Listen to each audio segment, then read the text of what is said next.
Assalamualaikum warahmatullahi wabarakatuh.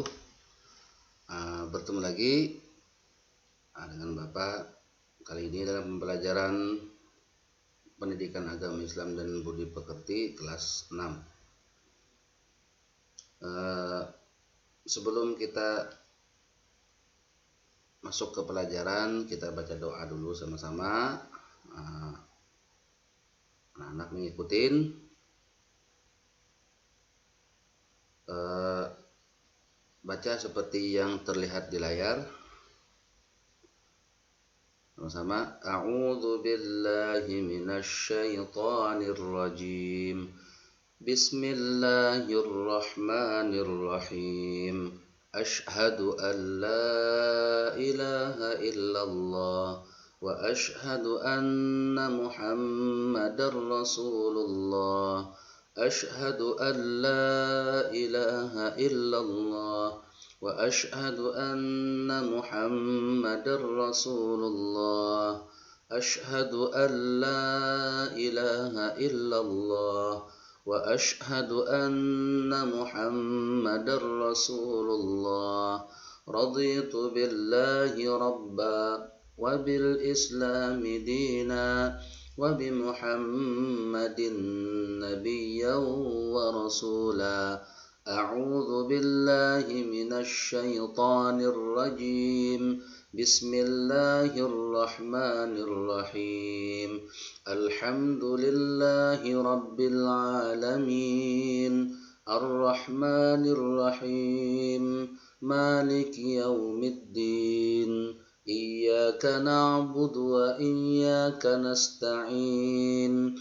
Ihdinas siratal mustaqim. Siratal ladzina an'amta 'alaihim ghairil maghdubi 'alaihim waladdallin. At-tahiyyatul mubarakatus salawatut thayyibatu lillah. Assalamu alayka ayyuhan nabiyyu wa rahmatullahi wa barakatuh. Assalamu alayna wa ala ibadillahis salihin. Ashhadu an la ilaha illallah wa ashhadu anna Muhammadar Rasulullah.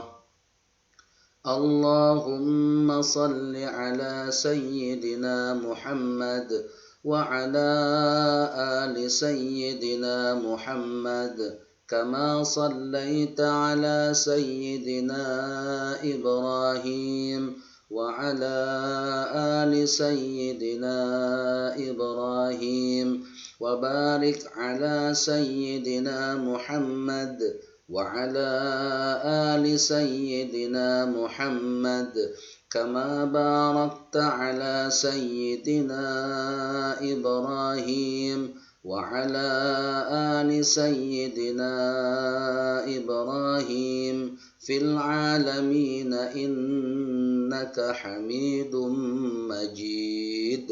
يا مقلب القلوب ثبت قلبي على دينك. السلام عليكم ورحمة الله. السلام عليكم ورحمة الله. الله أكبر. الله أكبر. الله أكبر. رب اشرح لي صدري ويسر لي أمري واحلل عقدة من لساني يفقه قولي.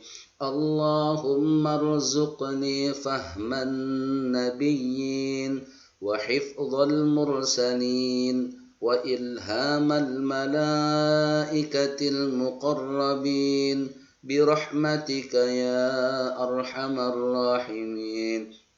والحمد لله رب العالمين. Ya, sudah. Setelah kita baca doa sama-sama, kita masuk ke pembelajarannya. Kelas 6 yaitu membaca surah Al-Kafirun. Membaca surah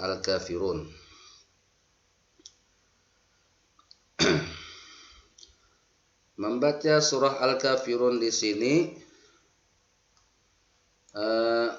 kita lihat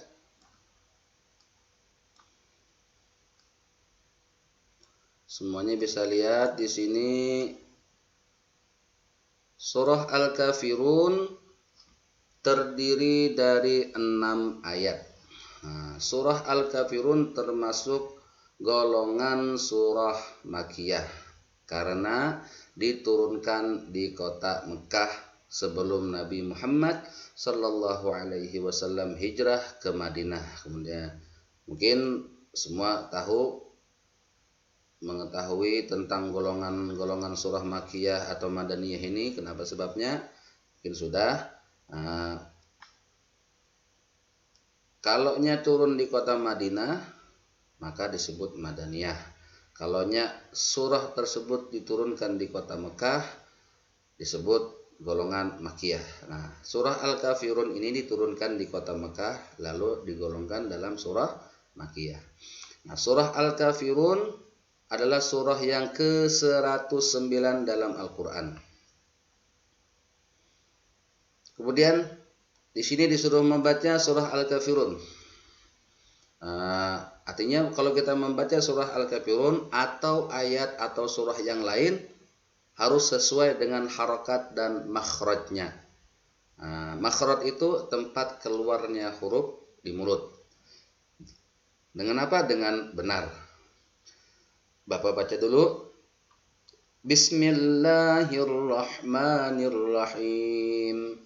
Qul ya ayyuhal kafirun la a'budu ma ta'budun wa la antum 'abiduna ma a'bud wa la ana 'abidum ma 'abadtum wa la antum 'abiduna ma a'bud lakum dinukum waliyadin. Nah, itu adalah bacaan surah Al-Kafirun yang Bapak bacakan duluan. Nah, ingat membacanya harus sesuai dengan harokat dan makhraj dan juga tajwidnya yang benar. Panjang pendeknya harus benar. Bagaimana cara supaya benar? Ya, belajar. Lanjut, kemudian selain harokat dan makhrajnya harus benar, surah Al-Kafirun juga harus sesuai dengan tajwidnya. Berikut ini beberapa hukum tajwid yang ada dalam surah Al-Kafirun. Perhatikan penjelasan Bapak dengan seksama. Di situ nomor satu ada tulisan antum. Antum dibaca antum, Uraian nun sukun bertemu dengan huruf ta. Hukum bacaannya ikhfa, dibaca samar-samar antara jelas dan dengung. Asal bacanya antum karena nun sukun bertemu dengan ta yang ini, maka harus nun sukunnya harus dibaca samar atau ikhfa. Caranya bagaimana? Antum. Bukan antum lagi tapi antum. Itu hukumnya ikhfa. Nah, penjelasan nanti ikhfa itu apa nanti. Kemudian yang nomor 2 abidumma uraiannya di sini dhammah tanwin atau dhammah tain, ya ini dhammah tain bertemu dengan huruf mim. Setelah ada dhammah tain, setelahnya ada huruf mim yang ini. Nah, hukum bacanya adalah idgham bi gunnah. Apa artinya? Dibaca dengung. Kapan dengungnya? Ketika dun ini masuk ke ma. Abidum ma dum itu didengungkan. Nah, didengungkan sampai 2 harokat. Kemudian yang ketiga abiduna dibaca abiduna. Uraiannya waw sukun. Nih waw sukun.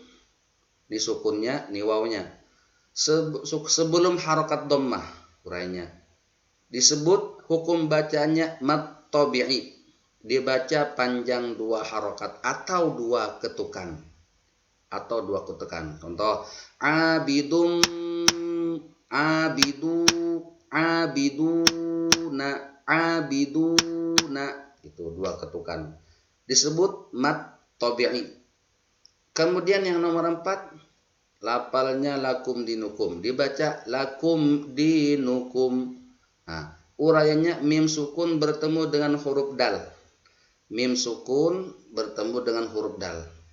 Hukum bacaannya izhar syafawi. Dibaca jelas dengan mulut terkatup atau tertutup.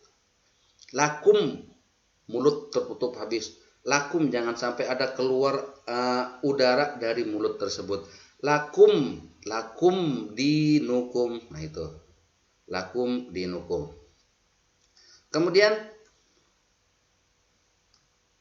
tajwid, penjelasan tajwid yang di atas tadi, apa itu seperti ikhfa ini. Penjelasannya adalah 1, ikhfa. Ikhfa artinya menyembunyikan atau menyamarkan bunyi nun sukun atau tanwin. Maksudnya, bunyi nun mati atau tanwin dibaca samar antara jelas dan dengung seperti dari bunyi N. Bunyi N menjadi eng. Contohnya eng. Mil, tapi bukan eng betul, tapi mil disamarkan huruf N-nya. Mil qablikum contohnya. Nah, serta cara membacanya ditahan sejenak. Nah, ditahan sejenak sekedar 2 ketukan atau 3 ketukan. Jadi apabila ada nun sukun atau tanwin bertemu dengan salah satu huruf ikhfa yang 15. Nanti huruf ikhfa yang 15 apa? Yang ini. Ini huruf ikhfa yang 15 ini. Nah, huruf ikhfa yang 15 itu ini. Nah, ini huruf ikhfa yang 15. Ini huruf ikhfa yang 15. Jadi, huruf ikhfa yang 15 harus tahu. Pertama, ta. Yang kedua, sa. Yang ketiga, da. Yang keempat, za. Yang kelima, ja. Yang keenam, za.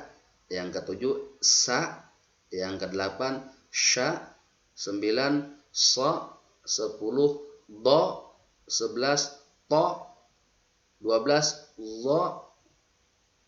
13, fa. 14, ko. 15, ka. Nah itu adalah huruf ikhfa. Nah, apabila nun sukun atau tanwin bertemu dengan huruf yang 15 ini, maka nun sukun atau tanwinnya dibaca samar atau disebut dengan hukum tajwidnya ikhfa. Nah, lanjut nomor 2, idgham bi gunnah. Idgham secara bahasa berarti memasukkan atau meleburkan atau mentasydidkan. Idgham secara istilah berarti memasukkan, artinya atau meleburkan atau mentasydidkan nun sukun atau tanwin pada huruf berikutnya. Nah, idgham dibagi menjadi 2, yaitu idgham bi gunnah. Artinya apa? Memasukkan huruf dengan berdengung. Dan idgham bila gunnah, memasukkan huruf dengan tidak berdengung. Nah, di sini yang dibahas adalah idgham bi gunnah. Apa artinya? Dengan berdengung. Idgham bi gunnah adalah memasukkan suara nun sukun atau tanwin ke dalam huruf berikutnya dengan dengung atau sengau di hidung. Huruf idgham bi gunnah ada 4, yaitu ya, mim, nun, waw. Ya, mim, nun, waw. Mi yauma idzin. Mim asalnya min ba atau asalnya min ma. Jadi mim ma. Jadi setelah nun sukun atau tanwin itu ada huruf yang 4 ini, maka nun sukunnya dimasukkan kepada huruf yang 4 ini disertai dengan dengung.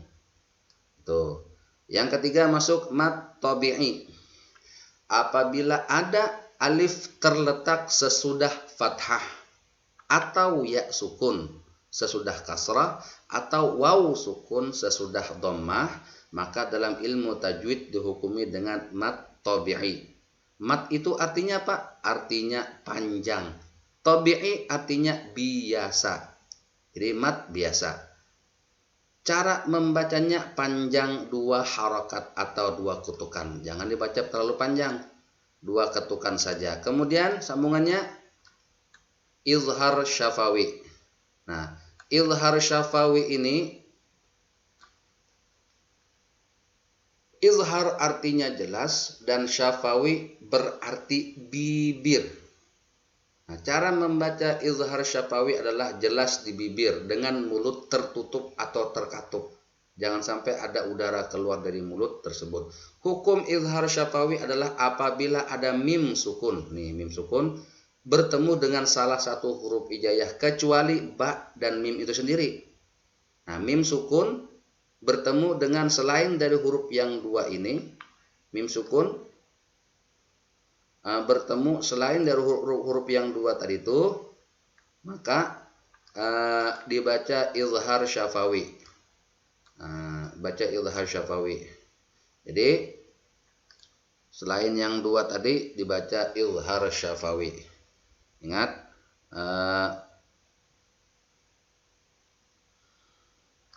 kemudian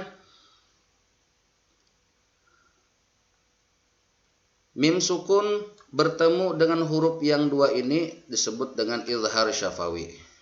Oke. Selanjutnya menulis surah Al-Kafirun. Nah, ini menulis biasa, sudah kamu tiap hari sambil membaca Al-Quran disuruh juga nulis. Perhatikan surah Al-Kafirun berikut, kemudian salinlah dalam buku tugasmu dengan baik. Benar, berilah nomor ayatnya nanti. Ini bukan tugas, Bapak cuma ngasih tahu, tugasnya nanti akan Bapak kasih tahu mendatang. Oke. Lanjut. Menghafal surah Al-Kafirun. Menghafal surah Al-Kafirun. Setiap muslim dianjurkan hafal surah Al-Kafirun. Nah, Bapak yakin kalian pasti hafal surah Al-Kafirun, apalagi sudah kelas 6. Hafalkanlah surah Al-Kafirun sesuai makhrajnya. Nah, perhatikan cara menghafal surah Al-Kafirun berikut. 1.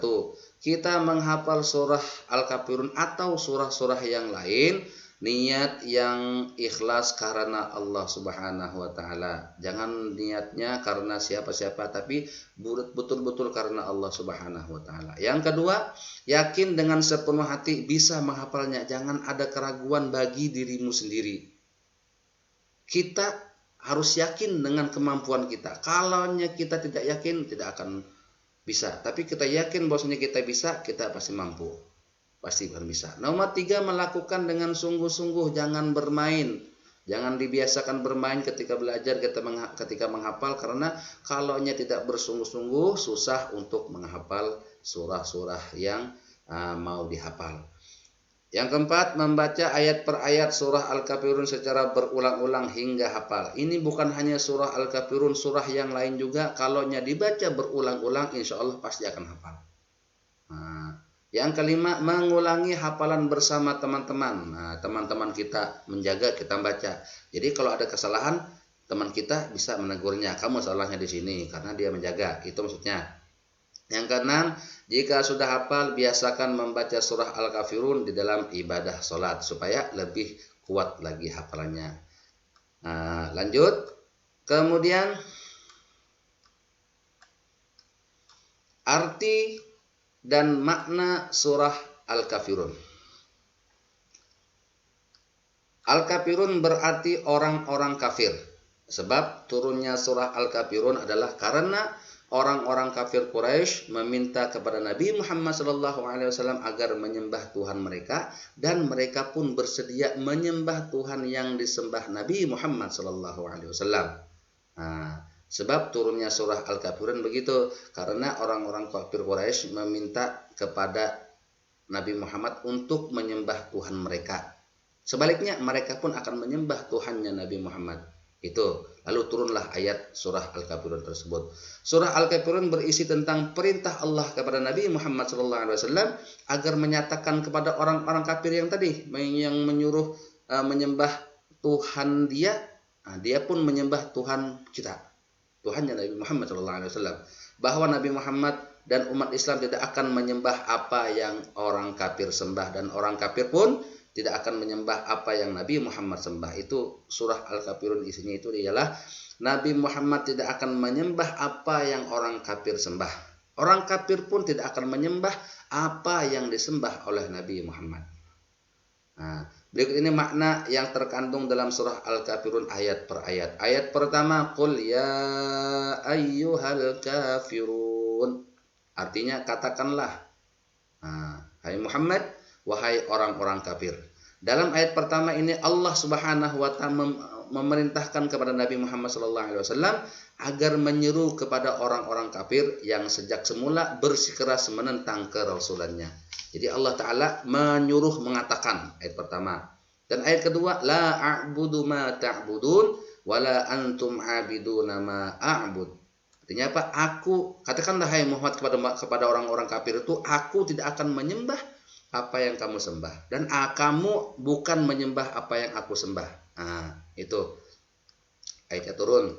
Kemudian maksud ayat tersebut adalah ibadah kita tidak bisa digabung dengan ibadah orang-orang kafir. Yang kita sembah hanya Allah Subhanahu wa taala. Sedangkan yang disembah oleh orang-orang kafir adalah berhala berupa kayu, batu-batu yang dibuat mereka sendiri. Mereka yang membuatnya, mereka juga yang menyembahnya. Begitu. Nah, seorang muslim dilarang menyembah Tuhan orang kafir atau mengikuti peribadatan yang mereka lakukan. Jangan sampai kita mengikuti ibadah-ibadah orang yang di luar daripada orang-orang beriman, orang Islam. Karena ayat ini ditujukan kepada mereka orang kafir yang pengen menyembah Tuhan orang Islam disuruhnya untuk menyembah Tuhan mereka, itu kepengennya. Jadi Allah Ta'ala melarang hal seperti itu. Jadi maka dia termasuk orang-orang yang musyrik, orang-orang yang menyekutukan Allah Subhanahu wa taala. Nah, ayat keempat dan kelima berbunyi, wala ana 'abidum ma 'abadtum wala antum 'abiduna ma a'bud. Artinya apa? Dan aku tidak pernah menjadi penyembah apa yang kamu sembah, dan kamu tidak pernah pula menjadi penyembah apa yang aku sembah. Tidak akan karena Allah Ta'ala melarangnya. Nah, kemudian selain yang disembah itu berbeda, cara menyembah pun berbeda. Orang kafir atau orang yang tidak percaya kepada Allah dan Rasulnya menyembah berhala. Sedangkan kita menyembah Allah beda. Mereka menyembah Tuhannya yang mereka bikin sendiri. Kita menyembah Allah dengan cara melakukan salat sesuai dengan syarat dan rukun yang telah ditentukan. Kemudian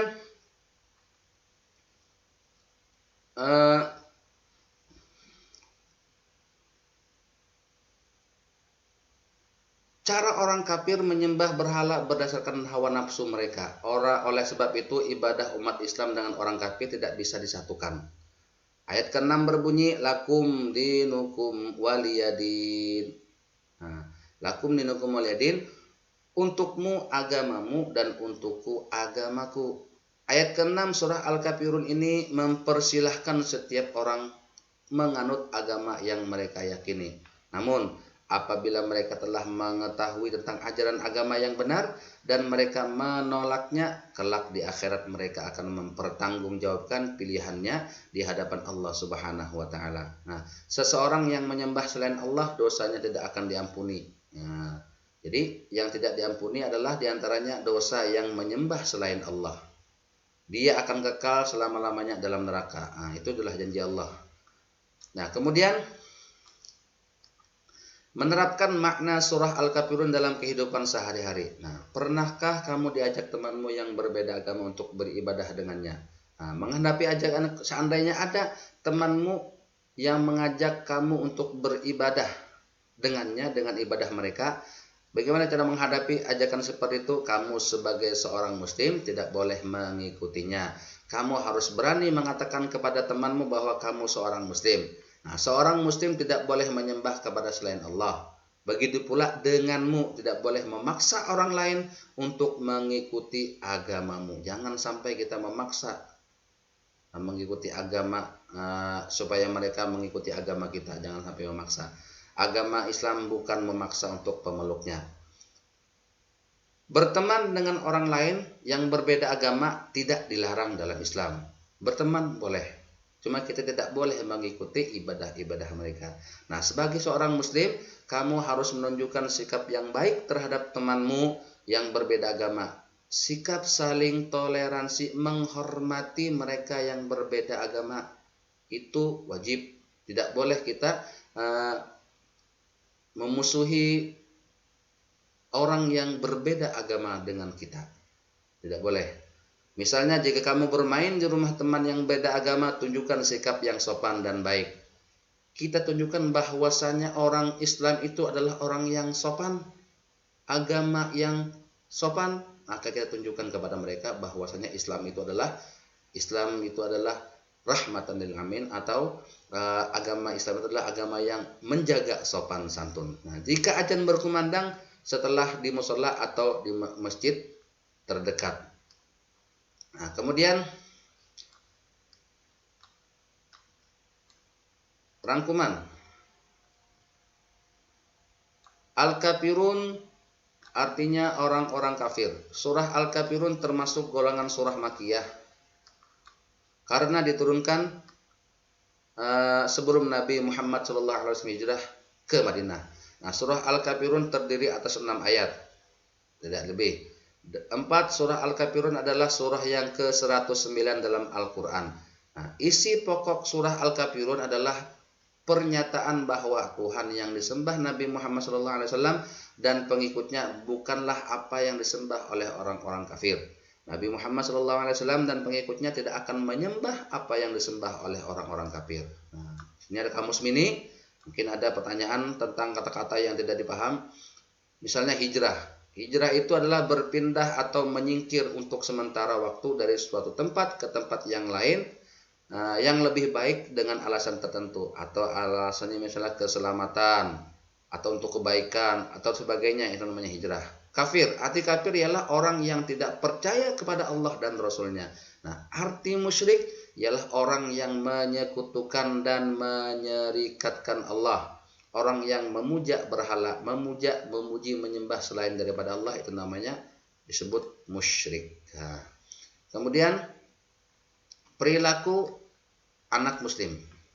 Ini ada perilaku anak muslim. Dalam kitab suci Al-Quran, kita diperintahkan untuk menghormati penganut agama lain. Nah, surah Al-Kafirun misalnya, surah ini sangat terkenal karena kandungannya mengajarkan kita untuk bertoleransi antar umat beragama. Jangan saling bermusuh-musuhan antar umat beragama. Walaupun beda agama, tetap kita saling menghormati. Seperti dalam potongan akhir ayat surah tersebut yang artinya untukmu agamamu dan untukku agamaku. Artinya kita jangan saling mengganggu. Nah, kita saling menghormati. Sebagai seorang muslim, kita harus senantiasa menjunjung tinggi nilai-nilai toleransi.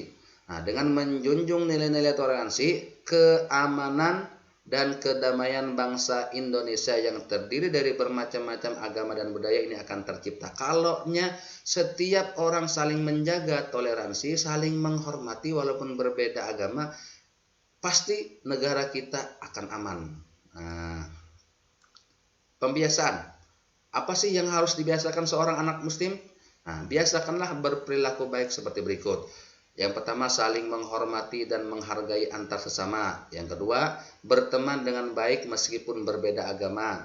Jangan melakukan hal-hal yang tidak baik kepada orang yang di luar agama Islam. Kemudian, tidak mengganggu ibadah agama lain. Jangan mengganggu ketika orang lain beribadah atau orang lain beribadah dengan agamanya masing-masing. Jangan diganggu.